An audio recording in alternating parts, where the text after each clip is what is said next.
In order to replace a depleted highlighter cartridge in a Marksmith, the first thing you're going to do is grab the tip, grab the body, and twist to unscrew. Unscrew it all the way until the tip comes off. Then remove the old highlighter cartridge. Take the new highlighter cartridge and insert it into the tip. I'm holding it in the vertical position. And what you're going to do is you're going to rotate the cartridge until it drops down, okay? And then once it drops down, it should be kind of captured and it shouldn't be able to rotate more than a few degrees side to side. I'm going to show that again.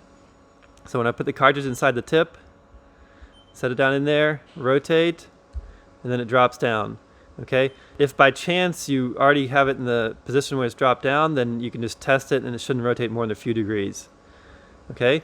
Then test to make sure that the tip comes out easily. Should just take a normal amount of force to push the tip out.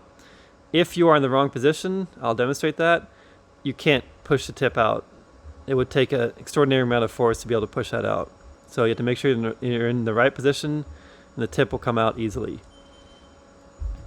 Then take your body, make sure that the clip is all the way up in the retracted position and hold it there.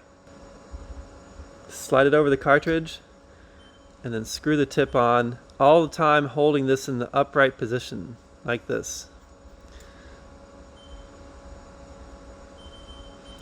Now, gently try to extend it, and there you go.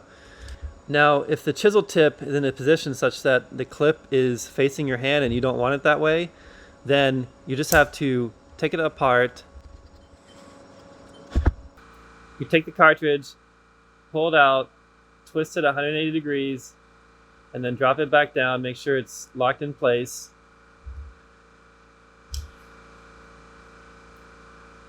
Then make sure the clip is in the retracted position. Slide it over the cartridge.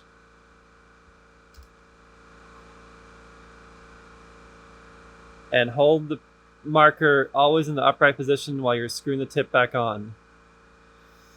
Now give it another try. You'll notice that now, this time the chisel tip is in an orientation such that I can use it with the clip facing away from the hand.